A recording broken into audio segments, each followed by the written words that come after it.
Hi, how's it going, friends? I'm Darkoburi, the collector, and for today's episode we're going to do an unboxing of the Knights of the Zodiac. For today's episode, we're going to unbox the Athena Exclamation, which is this piece you're seeing right now. If you look closely, the company we have here is Artstone Studios, and this is the Athena Exclamation piece from the Gold Saints. If you remember, in the Hades episode of Knights of the Zodiac, here we have the characters who survived after the sanctuary. These are the original Gold Saints, and they're fighting against what? The Gold Saints who have the sapphire armors, those armors that Hades gave them when he revived them. This is one of the most iconic and powerful techniques that exists in the universe of Knights of the Zodiac, performed by the Saints. Let's remember that they are also all the gods' techniques, but the power of the Athena Exclamation is said to be equivalent to the Big Bang, which is the explosion that created the universe, but concentrated in a single point. Athena always liked to fight in a dignified way, in a loyal way, to have a proper battle. So, the Saints usually fought one-on-one. What did Athena say? She forbade all the Saints from using weapons, except, for example, the Libra Saint, whose armor includes weapons, the Andromeda Saint, whose armor also includes weapons, and all the other Saints whose armors already had chains, maces, or whatever they might have. Athena allowed that. But in general, the other Saints didn't have weapons. And this technique, the Athena Exclamation, she also forbade since mythological times. Why? Because it was always 3 against 1. So she said, a fight with an unfair advantage, never, and she forbade it. They said that the knight or knights who joined together to perform this technique would suffer the greatest dishonor of their lives. They would lose their rank as Gold Saint and would be expelled from the ranks of Athena's knights.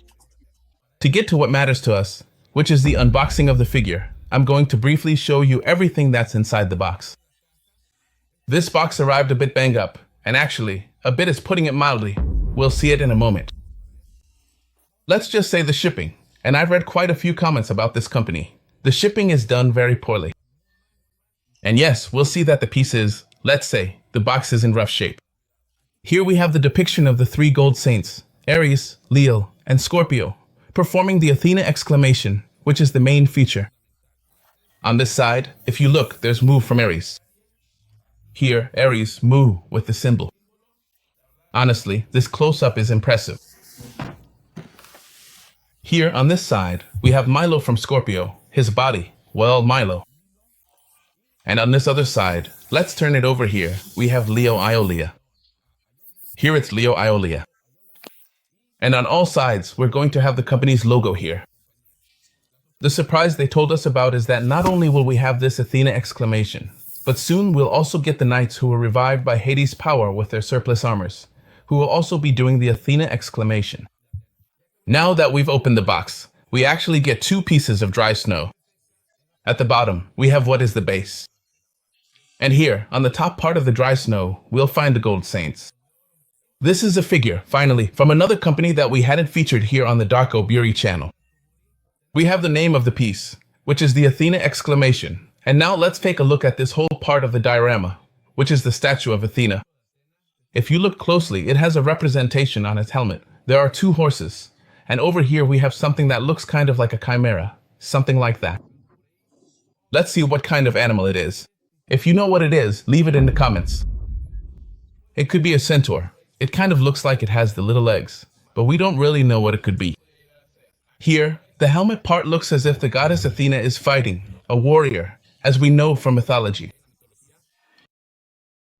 And here we're going to see the representation of what is the gigantic statue of Athena.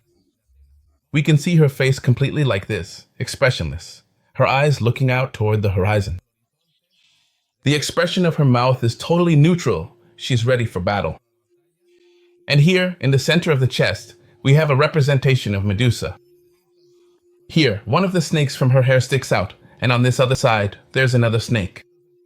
So, here we have the representation of Medusa. Those are just the ornaments that her armor has on the chest area. Her arms are completely uncovered, and we're going to see some details. For example, here on the arm, it looks like the statue is broken. Let's remember that the sanctuary had already been through a fight when the Bronze Saints passed through to rescue Sauri, who had been struck by that evil arrow, and now there have been other battles. They go on to fight at the twin willows that Shaka of Virgo has over there, representing Buddha, which is where he says he died.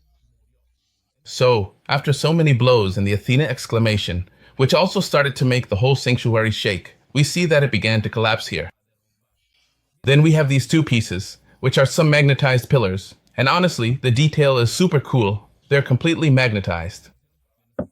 This is what represents our base. Now, let's get to what interests us most, which is seeing the gold saints. After unboxing all the pieces here, I've placed them on the desk so I can assemble them one by one. As we saw on the box, it didn't come with a serial number. Here, our friends from AS gave us our certificate for our collector's edition piece of the Athena exclamation with the gold saints. Here we can see our piece number. Check out how limited the number of pieces is. Ours is number 128 out of the 288 that exist in the world.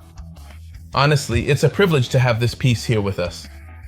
I'm going to leave it here with a lot of pride, and now I'll introduce you to the ones you already know very well, the gold saints.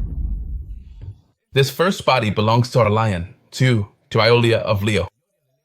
I left it unassembled like this so you can see that it's going to be magnetized. Honestly, it's a technology that's just way too cool. Instead of snapping it in and worrying that it might fall off or anything like that, the magnet takes care of all that hassle.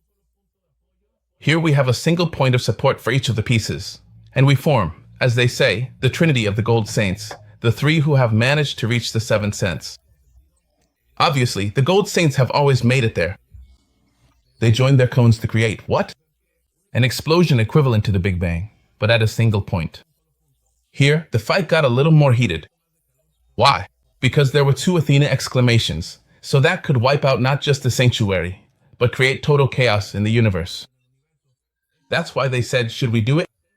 Should we not do it? Our friends here, the ones with the golden sapphire armors, were the ones at the most risk, because they were already losing all their senses. As for the pieces, let's look at the arms. Each one comes with its own pair of arms. Each one is placed in a specific position, and honestly, the detail is impressive. Remember, they pick up what is basically the rosary that Shaka of Virgo had. Here we have the sockets that were painted black. But the question is, when Shaka says he's going to launch his attack, which is basically to expel all the specters who entered, he says there are already 11 marked over there. But then the Cyclops says, hey, you know what? So-and-so, so-and-so, and so-and-so died, and they count 8, and he says 8 against 11 doesn't add up. So there's a mistake here. But that's because the gold saints who had the sapphire armors, took the specters' ones and blended in among them. But after they killed Shaka, how many should actually be marked now? Because Cyclops died, along with the others who were around there. If you know, leave in the comments how many beads this Buddha rosary of the 108 specters should have. Why? So that when they did Athena's exclamation, the ones who were actually dead would already be shown correctly. Here we have our Scorpio. Honestly, we recognize him. His green eyes, here his expression is totally one of rage. Why? Because they just killed one of his most cherished companions. Here we have our character from Aries Mu of Aries. Do you notice? What stands out about them are the marks they have on their faces. And finally, this face that looks so much like both Aiolos and Aiolia is actually Aiolia the lion. Let's put it together, get everything ready, and I'll show you Athena's exclamation here in its final form. And here I present to you Athena's exclamation by the gold saints. If we remember, throughout the sanctuary arc, 11 of the zodiac saints are revived, the gold saints. Which one wasn't revived? If you know, leave it in the comments, and if not, I'll tell you. Of all the characters who started coming back as Sapphire, they even revived Aries Cheyenne, the former Grand Pope. But the one they didn't bring back was Leo's brother, who was Sagittarius. So, he didn't sell his soul to Hades for obvious reasons, because he was literally the most loyal knight to Athena, the one who saved her from the whole sanctuary incident when they were going to kill her as a baby. But Shura, the one who had Excalibur and the title of the most loyal to Athena, does get revived. That's why throughout the whole series we never get to see Sagittarius with his sapphire armor, which many people said, oh, it's going to appear, but it never did. Let's first analyze the Leo Knight here, which is Aiolia, with his brown hair. I'm telling you, His brother also had brown hair, which we actually see very little of. If you look at his facial expression, you'll see he's angry. Honestly, he's really, really furious that Shaka of Virgo was killed, and his stance is that of the Athena exclamation. Each one has to focus their power, and at the end of the technique, they bring their hands together as closely as possible to generate this energy equivalent to the Big Bang. Honestly, the Leo armor is impressive. We have details in gold, some a bit darker and some a bit lighter. The whole silhouette is the classic Leo armor that we know. So, every part of the armor here looks absolutely awesome. The detail here on the belt, and all the details in this area between the skirt and the belt.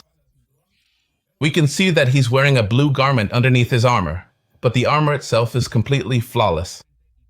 Honestly, it's an incredibly cool detail. Let's also look at how the shoulder pads are positioned on the armor, and even the entire part covering the hands is fully armored. Everything else is just the fingers, but honestly, Leo's armor here is super cool. He's also one of the strongest gold saints in the sanctuary. Let's do a close-up so you can see it up close.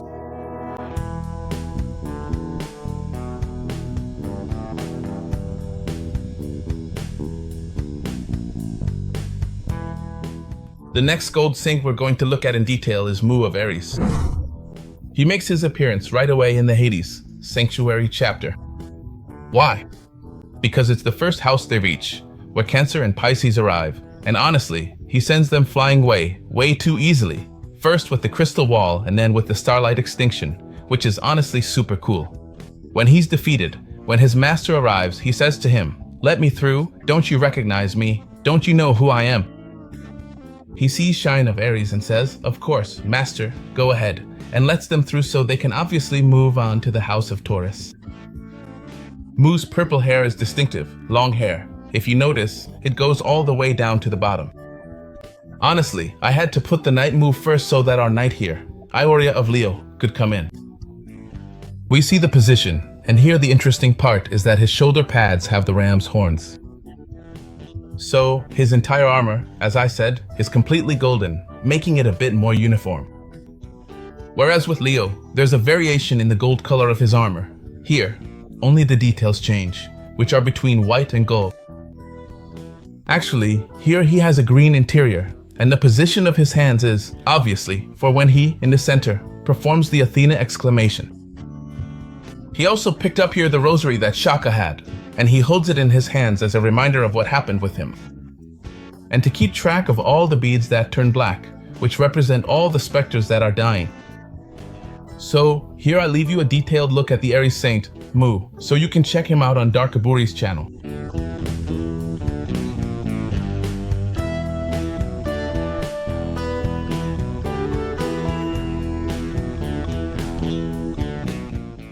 The last thing we still need to analyze is Milo of Scorpio.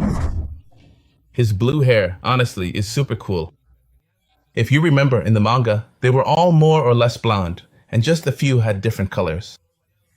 But for the anime, they started giving them all sorts of different colors.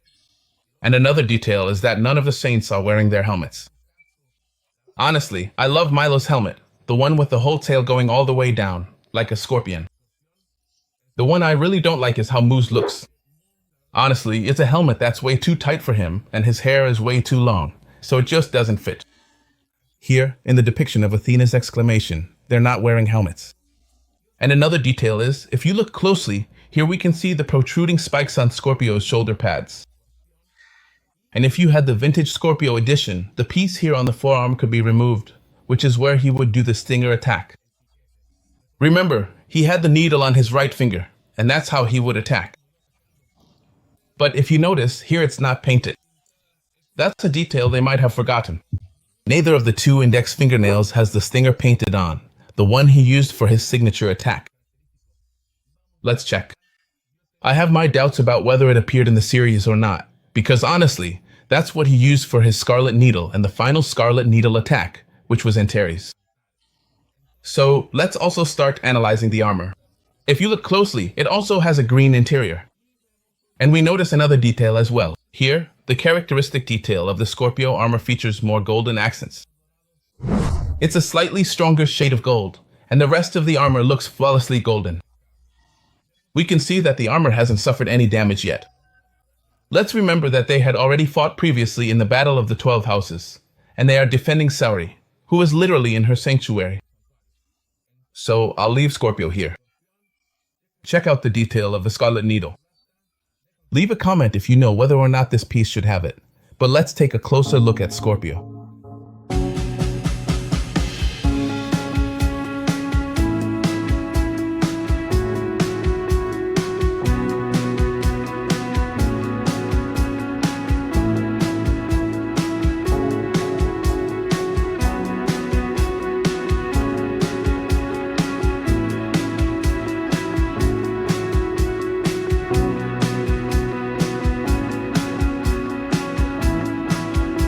Subscribe so you don't miss any notifications about everything we post every day here on the Darkoburi channel, and so you don't miss any of these videos, which are really excellent.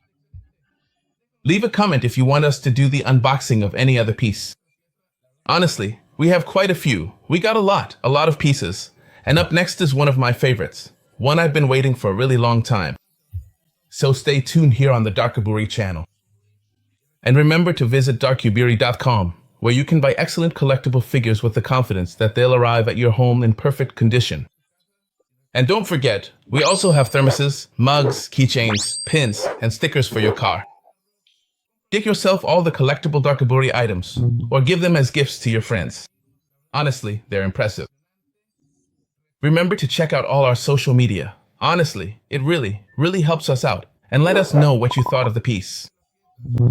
I don't think anyone is going to say the piece was terrible. Honestly, I loved it. It's awesome.